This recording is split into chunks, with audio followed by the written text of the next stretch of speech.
Hello everyone and welcome to instant biology by doctor Neelabh. मैं आपके बीच में फिर से आ गया हूँ एक बहुत इंपॉर्टेंट इन्फॉर्मेशन लेकर के। और इस समय ये इन्फॉर्मेशन आपके लिए बहुत ज़रूरी इसलिए है क्योंकि यहाँ पे मल्टीपल वैकेंसीज़ निकली हुई हैं जो परमानेंट गवर्नमेंट पोजीशंस हैं। कहाँ पे निकली हुई है? एनआईटीज़ और अलग इंस्टीट्यूशंस में जो कि मिनिस्ट्री ऑफ एजुकेशन के अंदर आते हैं। तो यहाँ पे इसके बारे में बताता हूँ। आप देख सकते हो अपनी स्क्रीन के ऊपर common recruitment examination for recruitment for non teaching positions in NITs and other institutions under ministry of education. यानी कि मिनिस्ट्री ऑफ एजुकेशन के अंडर में जो एनआईटीज़ आते हैं और इसके अलावा और भी इंस्टीट्यूट्स आते हैं, वहाँ पर नॉन टीचिंग पोजीशंस के लिए एक कॉमन एंट्रेंस एग्जामिनेशन करवाया जा रहा है। और ये एग्जामिनेशन करवाने वाली एजेंसी कौन है? एनटीए। आपको पता ही है कि आजकल मैक्सिमम एग्जामिनेशन जो है वो एनटीए करवाती है, नेशनल टेस्टिंग एजेंसी। तो इसके लिए भी एनटीए एग्जामिनेशन कंडक्ट करवा रहा है। इसके बारे में आपको सारी की सारी जानकारी यहाँ पे दी जाएगी, तो ये वीडियो लास्ट तक ज़रूर देखिएगा। आपसे एक रिक्वेस्ट है कि अगर इस चैनल पे दिया जाने वाला कंटेंट आपको पसंद आता है तो प्लीज़ इसको ज़रूर सब्सक्राइब करिएगा और अपने फ्रेंड्स के साथ भी ज़रूर शेयर करिएगा। इससे रिलेटेड जो भी पीडीएफ होगी आपको हमारे टेलीग्राम ग्रुप के ऊपर मिल जाएगी, तो आपसे एक रिक्वेस्ट है कि आप टेलीग्राम ग्रुप को ज़रूर ज्वाइन कर लीजिएगा। वहाँ पे कोई भी जॉब अपॉर्चुनिटी की पीडीएफ्स वगैरह हम शेयर करते रहते हैं। चलिए अब यहाँ पे आते हैं। सबसे पहले तो इसकी जो वेबसाइट है वो आप चेक कर लीजिए, CRENIT.samarth.ac.in। इस वेबसाइट की डिटेल भी आपको इसके डिस्क्रिप्शन सेक्शन में मिल जाएगी और टेलीग्राम ग्रुप का डिटेल भी आपको डिस्क्रिप्शन सेक्शन में इस वीडियो के मिल जाएगा। अब यहाँ पे सबसे इंपॉर्टेंट चीज़ आप देख पा रहे होंगे कि इस एग्जामिनेशन के लिए जो ये कॉमन रिक्रूटमेंट एग्जामिनेशन होने जा रहा है, ये रजिस्ट्रेशन जो है इसका, वो रजिस्ट्रेशन की लास्ट डेट जो है वो 6 तारीख है, यानी कि 6/9/2023 है। 6 तारीख तक आपको यहाँ पे रजिस्ट्रेशन करवा लेना है क्योंकि कई सारी पोजीशन है तो काफ़ी अच्छी ब्राइट चांसेस हैं कि सिलेक्शन हो सकता है। तो यहाँ पे ये देख सकते हैं कि जो ये स्क्रॉल करता हुआ जा रहा है, यहाँ पे आप देख सकते हो लास्ट डेट इज़ 6/9/2023। अब मैं आपको दिखाता हूँ कि कौन कौन सी एनआईटीज़ में यहाँ पे पोजीशंस ओपन है। तो मैं आपको दिखाता जाऊँगा इसका एडवर्टाइजमेंट। आप अपने एलिजिबिलिटी के हिसाब से यहाँ पे अप्लाई कर सकते हैं क्योंकि कई सारे एनआईटीज़ में निकली हुई है। एक एक एनआईटी के बारे में, एक एक पोजीशन के बारे में बताने में वीडियो काफ़ी लंबा हो जाएगा। तो चलिए हम लोग देखते हैं। जैसे कि ये एनआईटी रायपुर है, व्यू एडवर्टाइजमेंट पर मैंने क्लिक किया और आप अपनी स्क्रीन के ऊपर देख सकते होगे कि यहाँ पे एनआईटी रायपुर में जितनी भी पोजीशंस निकली हुई है, सुपरिटेंडेंट है, पर्सनल असिस्टेंट है, सीनियर टेक्नीशियन है, स्टेनोग्राफर है, इस तरीके से करके बहुत सारी पोजीशंस निकली हुई हैं। और यहाँ पे नंबर ऑफ़ वैकेंसीज़ दी हुई हैं। जैसे अनरिजर्व कैटेगरी के लिए सुपरिटेंडेंट की 4 पोजीशंस हैं। तो इस तरीके से टोटल मिला करके यहाँ पे 58 पोजीशंस नज़र आ रही हैं। ठीक है, अब अगर हम लोग यहाँ पे नीचे स्क्रॉल करते हुए जाएँ तो सबकी सारी की सारी पोजीशंस की यहाँ पे डिटेल्स भी मेंशन्ड है। जैसे कि फॉर एग्जांपल नीचे स्क्रॉल करिए। अब यहाँ पे जो सीनियर टेक्नीशियन की पोजीशंस हैं उनके बारे में बताया हुआ है क्योंकि ये पर डिपार्टमेंट मेंशन्ड है। जैसे बायोटेक्नोलॉजी के लिए सीनियर टेक्नीशियन की एक पोजीशन एडवर्टाइज है, बायोमेडिकल इंजीनियरिंग के लिए भी एक पोजीशन यहाँ पे एडवर्टाइज है और ईडब्ल्यूएस के लिए एक पोजीशन है। ठीक, तो इस तरीके से कुछ करके आप नीचे स्क्रॉल करते हुए जाएंगे तो देखिए असिस्टेंट रजिस्ट्रार के लिए भी दिया हुआ है। Number of vacancies and category 2 position unreserved category के लिए यहाँ पे अनाउंस है। तो ये हो गया हमारा जो एनआईटी रायपुर है उसके बारे में। तो क्या केवल एनआईटी रायपुर में ही पोजीशंस निकली हुई है? नहीं। अब देखिए इसके नीचे मैं जाऊँ, अगर क्लिक करूँ व्यू एडवर्टाइजमेंट पे, तो एनआईटी जमशेदपुर भी निकला हुआ है। अब एनआईटी जमशेदपुर में आप देख सकते हैं कि कौन कौन सी पोजीशंस निकली हुई है। अगर मैं देखूँ तो असिस्टेंट रजिस्ट्रार की एक पोजीशन है, सीनियर असिस्टेंट की, सीनियर टेक्नीशियन की 3 पोजीशंस हैं, एक अनरिजर्व्ड, एक 2 एसटी कैटेगरी के लिए निकली हुई है, टेक्नीशियन की 2 पोजीशंस निकली हुई है। अब इसमें आपको करना क्या है, आपको सभी के लिए चेकआउट कर लेना है कि एलिजिबिलिटी क्राइटेरिया क्या है। जैसे कि अगर मैं नीचे स्क्रॉल करता हुआ जाऊं तो यहाँ पे हर पोजीशन के लिए एलिजिबिलिटी क्राइटेरिया दिया हुआ है। जैसे कि for the post of assistant registrar यहाँ पे दिया हुआ है, फॉर द पोस्ट ऑफ अगर मैं बात करूँ तो सीनियर असिस्टेंट यहाँ पे दिया हुआ है, फॉर द पोस्ट ऑफ अगर मैं सीनियर टेक्नीशियन की बात करूँ तो यहाँ पे दिया हुआ है।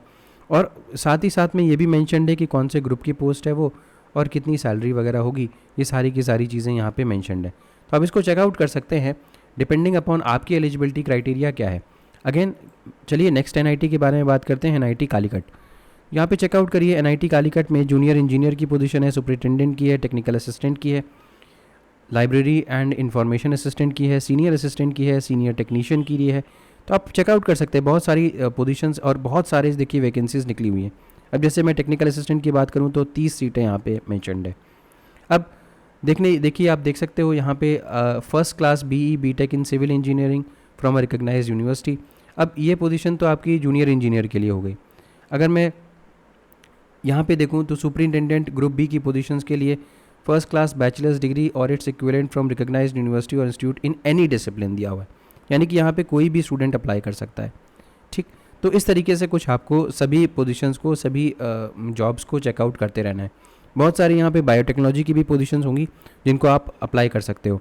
अब यहाँ पे देखिए मैंने कालीकट आपको दिखा दिया। अब सूरतकल देख सकते हैं। सूरतकल काफ़ी पॉपुलर NIT है, आप देख सकते हैं। सुपरिटेंडेंट, सीनियर टेक्नीशियन, काफ़ी सारी पोजीशन है। टेक्नीशियन की देखिए 35 पोजीशन है, 35। अब आप नीचे जा सकते हैं। अगर मैं टेक्नीशियन की बात करूं तो आपका ब्रीफ जॉब डिस्क्रिप्शन यहाँ पे मेंशन्ड है, ठीक है। और जो डिज़ायरेबल क्वालिफ़िकेशन वगैरह मेंशन्ड है वो यहाँ पे मेंशन्ड है। रिजर्वेशन वगैरह भी सबका अलग अलग मेंशन्ड है। तो ये कुछ इस तरीके की चीज़ हो गई। नेक्स्ट अगर मैं दिखा दूँ तो सूरतकल के बाद रांची का है। रांची में आप देख सकते हो। अब यहाँ पे देखा जा सकता है कि ये इंट्रोडक्शन वगैरह दिया हुआ है, यहाँ पे कितनी पोजीशंस हैं वो मेंशन्ड है, अपर एज लिमिट सब में मेंशन्ड है। तो डिपेंडिंग अपॉन आप किस तरीके से चाहते हो वो आप यहाँ पे अप्लाई कर सकते हो, ठीक है। अब बता देता हूँ कि मैं किस तरीके से आपको यहाँ पे रजिस्टर करना है। तो यहाँ पे ऑप्शन देख सकते हैं रजिस्टर का। रजिस्टर पे जैसे ही क्लिक करेंगे तो आप एक दूसरे पेज के ऊपर रिडायरेक्ट हो जाएंगे, जहाँ पे आप अपना ईमेल आईडी डालिए और ईमेल आईडी कंफर्म करिए, पासवर्ड वगैरह डालिए, कंफर्म पासवर्ड करिए, मोबाइल नंबर डालिए और उसके बाद साइन अप कर दीजिए। इसके बाद एक पूरा जो फॉर्म है वो ओपन होकर के आ जाएगा। वो आप भर चुकेंगे। फिर लॉगिन करने के लिए एक फॉर्म ओपन होकर के आएगा, तो उसको आप फॉर्म फिल कर देंगे और उसके बाद आप अप्लाई कर सकते हैं इन पोजीशंस के लिए, ठीक। तो ये अगर मैं इसको बैक कर दूं यहाँ पे, अब बात करते हैं कि सिलेबस क्या क्या है। तो सिलेबस में देख सकते हैं कि ये सिलेबस दिया हुआ था, इसका रिवाइज डिटेल है, scheme and pattern of examination for non teaching positions. इसको अगर आप क्लिक करें तो यहाँ पे आपको जितनी भी एग्जामिनेशंस हैं उन सब के बारे में, जिस पोजीशन में आप अप्लाई कर रहे हो उन सब के बारे में, उसके जो टेस्ट पैटर्न है उसके बारे में दिया हुआ है। जैसे कि अगर मैं बात करूं कॉमन रिक्रूटमेंट एग्जामिनेशन 2023, अब यहाँ पे टेस्ट नंबर 1 के बारे में बात किया जाए तो ये कौन कौन से पोस्ट के लिए होगा। ऑफिस अटेंडेंट, लैब अटेंडेंट और MTS। टेस्ट नंबर 1 2 घंटे का होगा और उसमें ये स्कीम ऑफ द एग्जामिनेशन होगा। अगर टेस्ट नंबर 2 की बात करूँ तो ये जूनियर असिस्टेंट के लिए है। टेक्नीशियन की बात करूँ तो टेक्नीशियन, इतने सारे सब्जेक्ट्स में टेक्नीशियन की पोजीशंस निकली हुई हैं, आप देख भी रहे हो, काफ़ी सारे सब्जेक्ट्स में टेक्नीशियन की पोजीशन आई हुई है। अब यहाँ पे आप देख सकते हो कि टेस्ट नंबर 3 है, 2.5 घंटे का टेस्ट होगा और ये फॉलो होगा। जैसे कि टोटल नंबर ऑफ क्वेश्चंस 100 है, नो नेगेटिव मार्किंग है, मैक्सिमम मार्क्स भी 100 दिया हुआ है। यहाँ पे general awareness, reasoning, maths, English और हिंदी लैंग्वेज को टेस्ट करना और कंप्यूटर अवेयरनेस के लिए क्वेश्चंस पूछे जाएंगे। इसके बाद नेक्स्ट अगर मैं बात करूं तो सीनियर असिस्टेंट की पोजीशन के लिए, स्टेनोग्राफर की पोजीशंस के लिए, सीनियर स्टेनोग्राफर की पोजीशन के लिए, सुपरिटेंडेंट पर्सनल असिस्टेंट की पोजीशन के लिए। इसके अलावा अगर मैं सीनियर टेक्नीशियन की बात करूं, अगेन आप जानते हैं सीनियर टेक्नीशियन में भी बायोटेक्नोलॉजी की पोजीशंस हैं, तो यहाँ पे आप देख सकते हैं। अब यहाँ पर भी 100 नंबर का क्वेश्चन पेपर होगा, कोई नेगेटिव मार्किंग नहीं होगी, मैक्सिमम मार्क्स भी 100 है और ये सारी चीज़ें यहाँ पे पूछी जाएंगी। तो ये पूरा का पूरा आपको एक आइडिया लग गया होगा कि सिलेबस क्या है, किस तरीके से आपको यहाँ पे प्रिपेयर करना है। पब्लिक नोटिस की बात करूँ तो आप यहाँ पे चेकआउट कर सकते हैं कि क्या पोजीशंस निकली, मतलब क्या यहाँ पे जो एग्जामिनेशन के बारे में जो एडवर्टीज़मेंट निकला था वो क्या निकला हुआ था, आप इसको चेकआउट कर सकते हैं। ये है बेसिकली। तो यहाँ पे आप देख सकते हैं national testing agency shall be conducting computer based test for filling up non teaching post in the following NITs and other institutions. तो ये इसका एक्चुअल जो फॉर्म निकला था, जो भी इसका जॉब अपॉर्चुनिटी निकली थी, एडवर्टीज़मेंट निकला था, वो ये है। ये पोस्ट के लिए निकला हुआ था।